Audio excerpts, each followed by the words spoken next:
Savannah lit 20, are you still a Christian? And then I asked her, like, why are you asking this? Because I was like, I don't know, I was really confused. I was like, is this like a hater question or something? Which he's like, I was just worried about you, especially with your depression. I would not want that to come in between. I would hate for that to come in between you and God.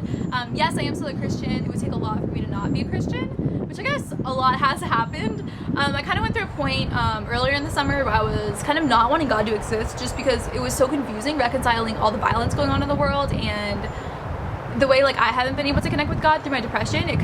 He's just kind of like left me, kind of like that desert period in your faith, like that went on for so long, and that's confusing, and that's something that, you know, I don't have an answer to. I don't have a way to understand it. It didn't stop me from being a Christian just because there's reasons why I believe God exists. The resurrection, I made a whole video on the problem with evil where I talked all about like the resurrection and how there were like these divergences in the theology of resurrection that changed from the Jewish people in like the Greco-Roman period, and then how like there were like all these facets of it that changed the way they understood it for the Christians. And like that's a historical question where we need to explain like why were there all these diverging changes in how they understood theology right when Jesus was resurrected from the dead. It's like that's a historical question, and the best historical explanation when looking at it is that Jesus really did resurrect from the dead, and they were getting it from like an actual occurrence of resurrection. That's why I believe in Christianity, and I think that's a really solid argument. And regardless of what I see going on in the world or what I see going on in my own faith, that's independent of God existing.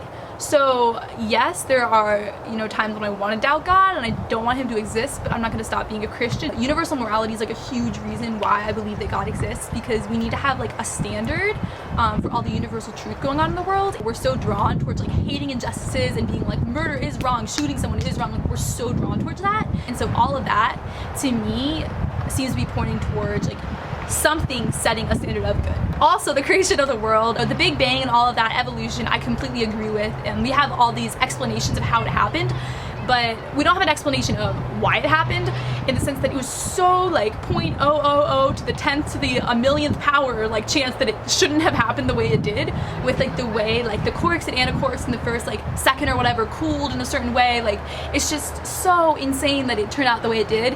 And so that chance, like it's so slight, it's kind of like the most rational explanation for that is that it was planned rather than it was just like randomly happened. And then obviously you need to give an explanation of why, like, you know, the Big Bang material at the beginning, where did it come from? It can't just like come out of nowhere, like it has to have a creation point. A lot of people are like, well, where did God come from? I'm more comfortable saying that this like, you know, transcendent being who I'm not able to understand has always existed. I'm much more comfortable saying that existed and he created something than like this random matter is just there. Like that doesn't make sense. Like matter can't just be there. But like a being just always existing who's like extremely like bigger than anything on this earth, like that is more rational to me to accept. So I guess all those reasons are why I agree God exists. And so yes, there are times that I doubt him, but there's reasons that I believe in him that are not going to be trumped by that. But I'm actually at a really good point in my faith right now.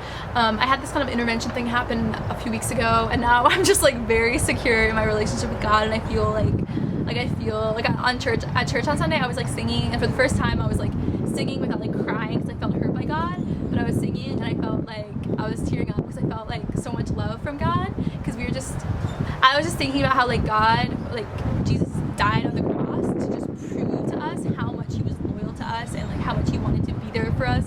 And so that just like, I don't know, I cried because I felt like so loved in that moment.